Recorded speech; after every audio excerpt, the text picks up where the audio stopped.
doctor, buen día. ¿Cómo le va? ¿Cómo está usted? Un gusto verlo. Igualmente, igualmente.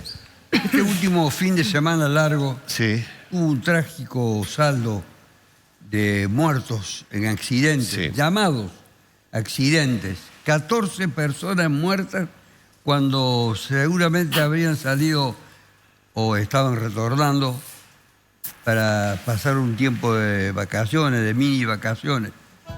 Y siempre he pensado que en muchos de esos hechos, que los llaman genéricamente accidentes, hay conductas que son verdaderamente delictivas. Delictivas digo porque no es solamente un problema de imprudencia, de temeridad, de arrojo, sino hasta de locura en algunos conductores. Y muchos están precedidos de episodios a veces de incidentes entre los conductores que terminan de una manera dramática, drásticamente. Entonces esto me ha remontado a un caso que acaba de ser resuelto la semana pasada por un juez de Buenos Aires, en un caso verdaderamente curioso por su trama, pero que comenzó siendo aparentemente un accidente. Luego un homicidio con dolo eventual y finalmente terminó como un homicidio culposo. Pero con una pena muy alta. Entonces hay que seguir la secuencia. Un abogado de la AFIP de Buenos Aires, conduciendo una camioneta, es embestido en uno de los espejos retrovisores externos por una motocicleta que conducía un piloto de Aerolíneas Argentinas. Esto le hizo pensar al conductor de la camioneta que este acto, que había sido realizado de una manera sospechosa, por lo menos para él, le generaba la necesidad de algún tipo de explicación y se produjo un incidente verbal. Esos incidentes verbales que evidentemente tienen muchas veces el desenlace menos pensado, menos querido y menos necesitado por la sociedad. Bien, estaban a punto de cruzar las vías del ferrocarril. Entonces el de la camioneta emprendió una persecución no a mucha velocidad, hay que destacar esto, 35, 40 kilómetros cruzando la vía del ferrocarril en Vicente López, en Buenos Aires. Iba en dirección, porque cambia de carril, iba en dirección de la motocicleta. Una poderosa motocicleta que utilizaba el piloto de Aerolíneas Argentinas. Por supuesto, nadie sabía que uno era un abogado de la AFIP y el otro un motociclista que era empleado de Aerolíneas Argentinas. No, eso se sabe después. Lo embiste. Cae obviamente el conductor de la motocicleta. El conductor del vehículo grande, de la camioneta, el abogado, para llamarlo de una manera más definida, y luego responsable del desenlace, se queda en el lugar. Llama a un auxilio, llama a un servicio de emergencia. Es decir, todas conductas que generalmente deben ser respetadas o cumplidas por las personas que tienen, aunque sea un incidente que les traiga consecuencias y después pedidos de fuga, captura del vehículo y consecuencias también en el hipotético caso que los responsabilicen penalmente. Lo cierto es que hizo todas esas conductas, las observó. Y pudieron venir los servicios de emergencia y de auxilio y llevárselo al conductor de la motocicleta, mal herido. Luego, como consecuencia de las heridas recibidas en el lugar, fallece. No obstante haber tenido esta conducta del conductor de la camioneta, esta conducta, diríamos, civilizada, cuerda, digna, después, cuando lo reclama la autoridad judicial, durante un tiempo permanece prófugo. Es decir, se asusta. 3 meses prófugo hasta que finalmente lo detienen. La acusación por eso fue, no obstante todo el servicio que había brindado de auxilio, la de un homicida doloso, con dolo eventual. Es decir, que se representó la posibilidad de que con la forma en que había embestido a la motocicleta lo podía matar y no le interesó. Eso fue cambiado en un juicio abreviado. Llegaron a un acuerdo entre los familiares del chico, del piloto de aerolínea muerto, y el conductor del vehículo. Llegaron a un acuerdo en el juzgado. Sin embargo, había que destacar dos cosas. El muchacho que iba a morir, piloto de aerolíneas argentinas, dijo algo que era inexacto, porque alcanzó a hablar con su familia, porque le habían anoticiado. Dijo que la camioneta le había pasado por encima. Eso no era cierto. No era cierto porque las cámaras de seguridad, más los testimonios, revelaron que eso no había ocurrido y tampoco la naturaleza de las heridas. Que eso no se ajustaba a la verdad. Lo que sí había pasado por encima de la moto una vez que se había caído el que la conducía, ¿sí? Sobre la moto. En consecuencia, quedó como un homicidio culposo, no doloso. Y llegaron a un entendimiento.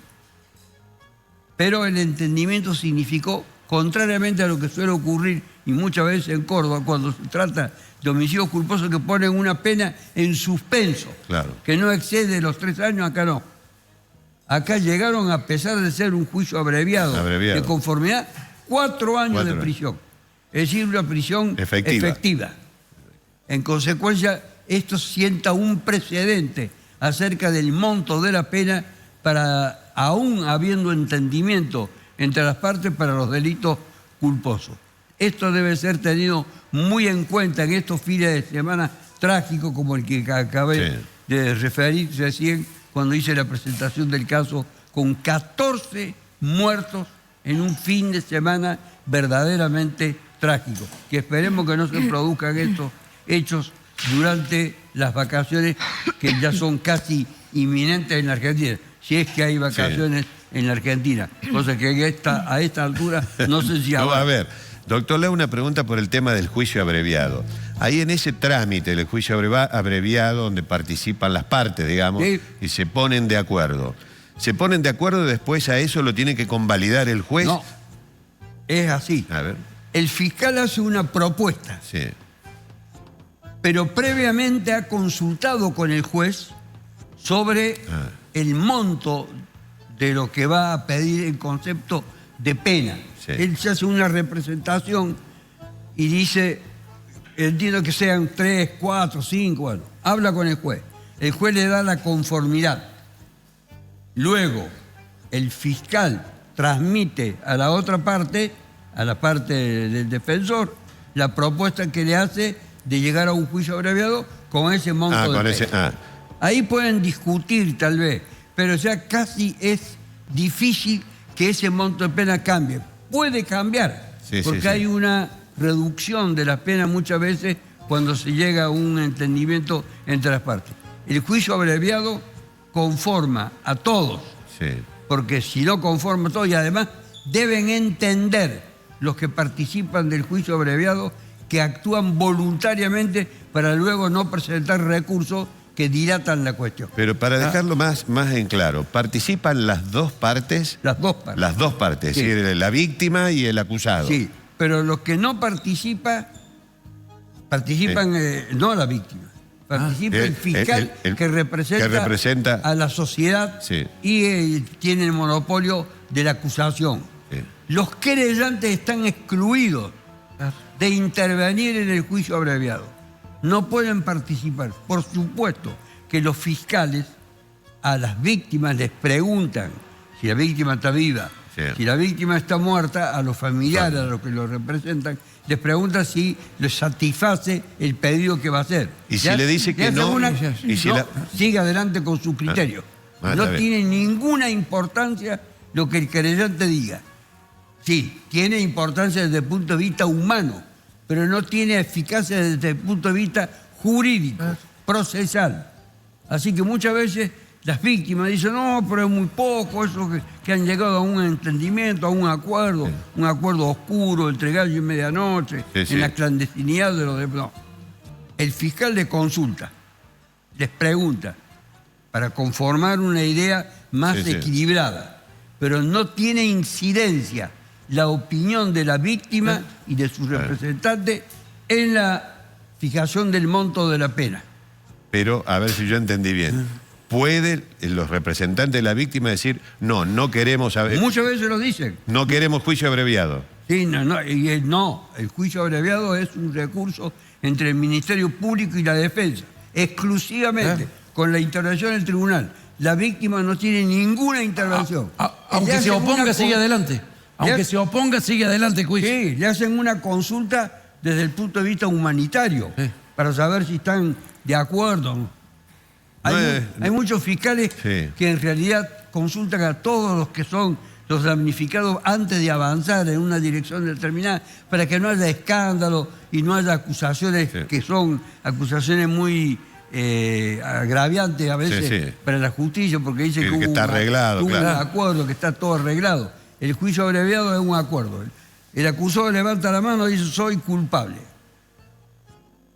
Eso es así. El fiscal ha hecho la acusación y han llegado a un entendimiento. Y el defensor del acusado todavía puede pedir que haya una moderación de la pena. Supongamos que se pusieron de acuerdo en 4 años. En este caso, puede pedir una reducción y el juez le puede poner 3 años y medio. Puede bajarle algo. En algunos casos le baja bastante. Pero el querellante no tiene derecho a ser ni consultado ni decidir, ni aún oponiéndose, impedir que el juicio abreviado se realice. Esto queda definitivamente claro para que nadie diga lo contrario.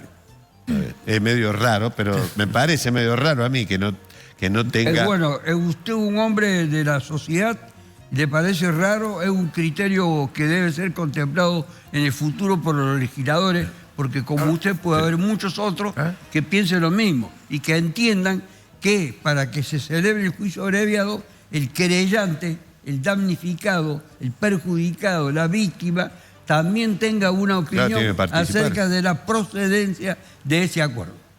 Bueno, pero lo hacen sin que tenga obligación legal ni incidencia en el resultado.